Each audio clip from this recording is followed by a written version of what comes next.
If you are concerned that you will never find love and are unsure of what to do, it's important to understand that you are not alone in this. Don't worry.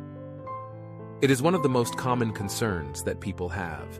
And even if you do find love, there may be worries about whether you will be able to maintain that love or if it is the right fit for you.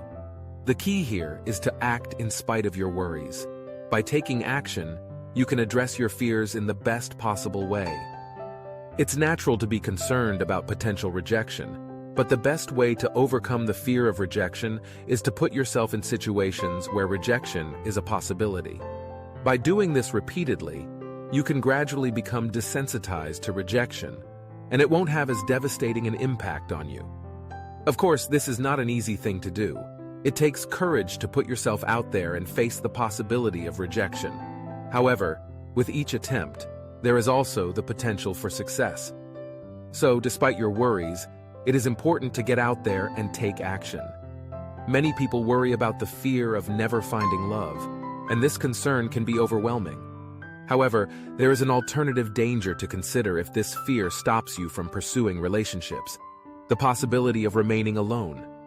It is crucial to accept that worry is a common aspect of human existence and should not deter you from taking steps towards making yourself attractive to those you wish to attract. By putting yourself out there and making genuine efforts to improve yourself, there is a high probability that you will find someone who will reciprocate your love.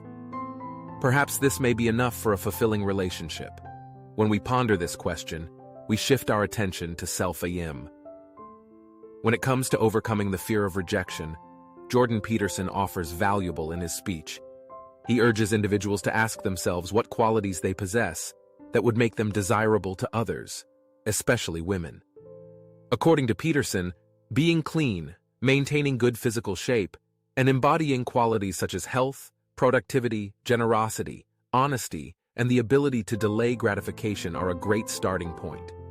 However, Peterson acknowledges that bridging the gap between who one currently is and the ideal version of themselves can often be disheartening. It may seem like an insurmountable abyss. Nevertheless, he emphasizes that the key lies in focusing on providing others with what they need and want. By consistently working towards becoming the best version of oneself, more people will gravitate towards us. In order to navigate social interactions successfully, it is crucial to strike a balance between being gentle and wise. It is important to acknowledge that humans can have deceitful tendencies, and I understand that this may even apply to you personally. However, despite encountering individuals who may not have the best intentions, it is still worthwhile to extend trust. This is particularly fascinating because when you genuinely offer your hand in trust, you have the ability to bring out the best in others. If you find yourself experiencing frustration or irritation towards women as a collective group, it is essential to reflect on yourself. There may be an underlying issue or flaw within you that needs addressing. As someone who has personally experienced the sting of rejection and understands the fear that accompanies it, I can empathize with those who have gone through similar situations.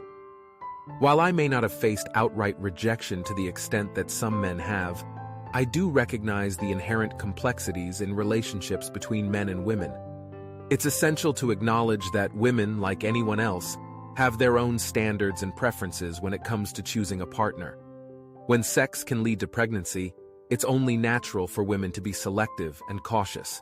It's important to gain some insight into their perspective and not be quick to dismiss their choices. Moreover, it's crucial to examine oneself honestly. Are you taking care of your appearance? Are you well-dressed and groomed? Do you have a clear plan for your life? Are you continuously seeking self-improvement and expanding your knowledge? It's also vital to reflect on whether you possess integrity or engage in deceptive behavior, such as lying or being heavily reliant on pornography. These factors can dampen your motivation to pursue meaningful connections with women and hinder personal growth. If you find that you are consistently facing rejection, it's worth considering how many women you have approached thus far. Perhaps you are unknowingly pursuing individuals who are not your league.